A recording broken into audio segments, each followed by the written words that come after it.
I think it's just more like there's two things, and this the first thing is I'm really bad at is one is actually being in the present with people in the room, and like actually engaging with the people that you're with.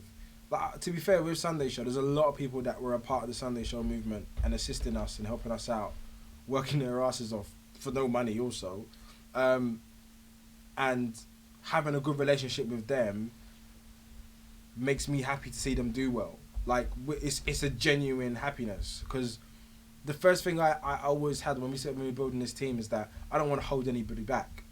Like if somebody comes up and be a part of the Sunday Show team and they get an opportunity to be at, I don't know, One Extra or something, or another brand that almost is technically competing, let them go, and actually like support them while they go. Don't try and take ownership and blacklist them and with like, because if you embrace people's progression, then when they get to their destination, like they would always have that understanding and that appreciation of what you've done. It doesn't help you to stop people. So there's people like Jade Avia who like spent like 4 weeks with us, and we had a really big team. It was a lot, and she was just like, "Jump off have asked me to be a presenter." I was like, "Oh, that's quite a good opportunity. Cool, go, enjoy."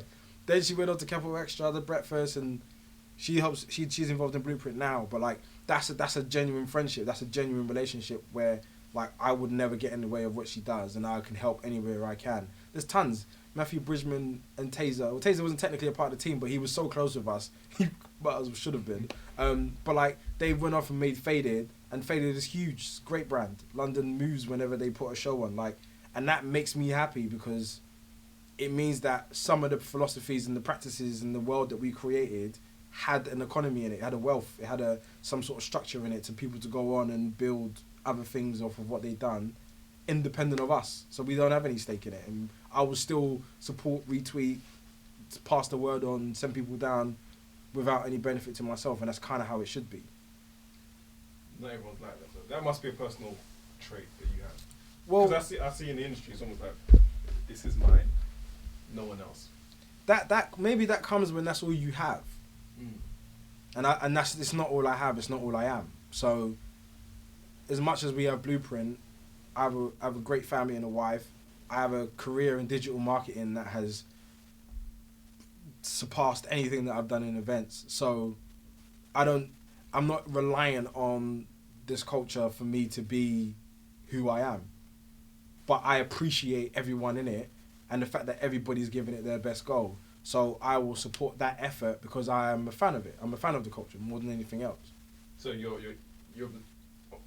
I won't say a passive observer, but you're not totally immersed in it, that you can't come out and see what's going on away from it. No, and I think going back to my personality, I can't be. I can't. I don't think I can be a functional member of it full time, like in it. Like I don't know, if I don't have a stake in it myself, if I don't manage an artist, like if I manage a Skepta, I'll be in it all the time and immersed, and it's great, and I probably would navigate it really well. That's not a pitch to Magic Skepta, by the way. But like, I feel like if you're not, and I'm like Violet Skies has nothing to do with that culture. The work I do for digital marketing, the contracts I get have nothing to do with it. So away from music, miles away. So it's kind of like I just have to enjoy it as a fan and not trying to be like in it for no reason. But like what Blueprint would hopefully do is create a really interesting conversation about global music and evolve people from trying to focus just on a postcode, whether it be E3 or Tottenham or wherever postcode it is, and think broader and actually take their music to different cultures to educate them without trying to make everything being a booking for a couple of grand. Like, just go out there and let's go out and meet the local artists there and collaborate. Like, to be fair, all those guys should have tunes with everyone in Europe because the US operate in that exact same manner.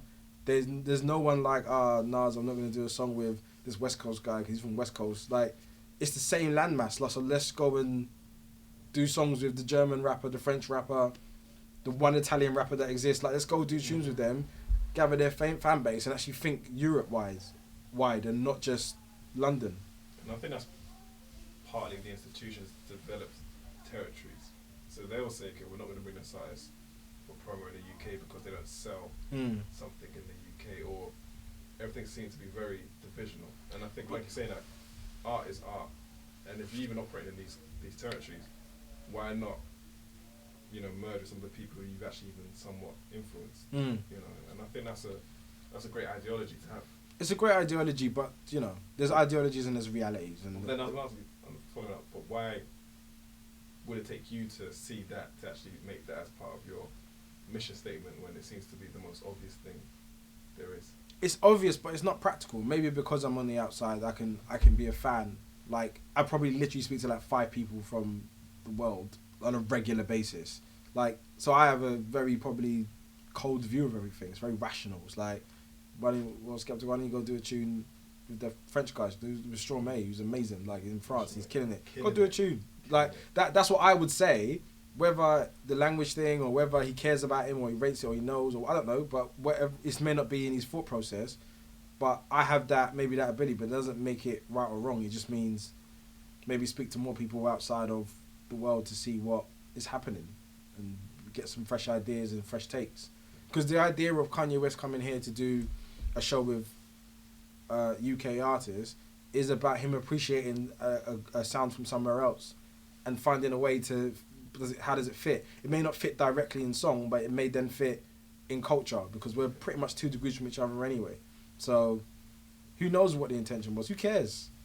Like, anyone that's mad is just insane. Who cares? Like, if he's an amazing artist and there's another amazing artist coming together to do something, the Brits was amazing.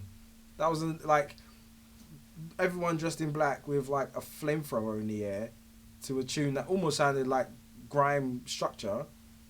Was amazing. Who else is going to do that? What else? How else is that ever going to happen? It's just, and forget even what it meant, what it looked like. If that was art, that would be a great piece of art. True. And in closing, you know, you ticked off a lot of things. You got, like you said, you exceeded certain expectations. But what do you see, kind of like left for you? And I know that sounds kind of like, you know, you're still on your way. But you know, because the thing is like, most people say, okay, cool, I want to get into just about the entertainment part. I want to get close to artists, I want to be friends with them, whatever, I want to be able to go to parties. Then you look at your friends with Twinbee, who's doing phenomenally well in terms of his career path. You've been involved in a #1 single. You've been involved in, you know, setting up your own event, you know, bringing like experiences that people always remember their birthday, they'll remember a moment that they had. You look at the things that you do away from music, you know, and for the most part it takes people 20-30 years to tick so many things off, because they just only have one thing to focus. So I mean, how do you see it for yourself? Like, do you model yourself on objectives, or do you just like go with the flow? I take pieces.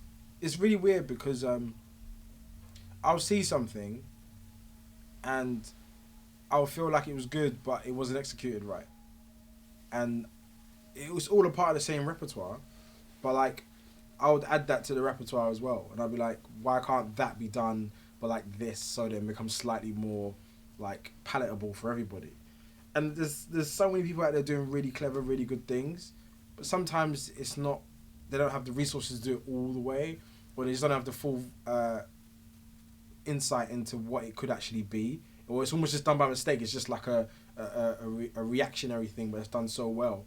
And there's a couple of people that I just like, and I observe and I see things, and I think, how can that work for what we're doing at Blueprint, or what we're doing at Awkward, or in any other part of my life. So I'm always absorbing like bits of information, bits of things, but it's there's a very a different perspective that I have, that I feel like I would present it in a slightly different way, in a way. But yeah.